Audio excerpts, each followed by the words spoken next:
This week, Governor Abbott has signed several bills into law that he calls back the blue legislation. It includes taking aim at cities that defund their police departments and enforcing higher penalties on law enforcement obstruction.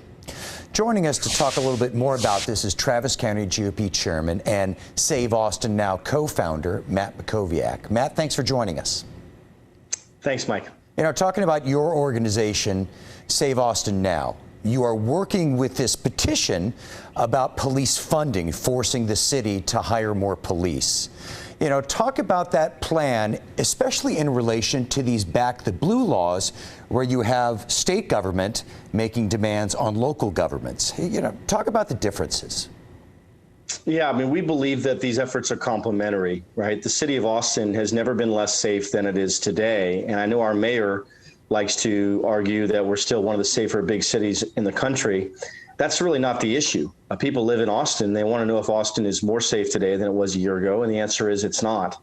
And that's because we currently have the same number of police officers in 2021 that we had in 2008 when we were 45% as large. And so you're right. Our petition does have a minimum standard of 2.0 police officers per 1,000 population, which is nationally recognized for safe cities.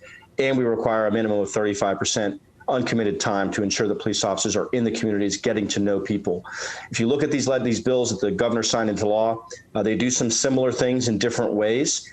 They do give the state the ability to seize sales tax revenue if cities defund. Of course, Austin, Texas is the only city in Texas that has chosen to defund its police. Houston, Dallas, San Antonio did not choose to do that. And there are other important bills that I'm sure we'll talk about. You know, talking about from a conservative perspective, where, you know, one of the pillars is less government interference in people's lives. Here we have a state government getting involved in dictating to a local government. Doesn't that just sound hypocritical? Well, the state has a compelling interest in whether its state capital and whether its major cities are safe or not. That affects state revenue, it affects state employees, it affects state buildings, and it affects the reputation of the state, right? The governor of Texas has a responsibility to make sure our state is safe. The mayor of Austin has a responsibility to make sure our city is safe.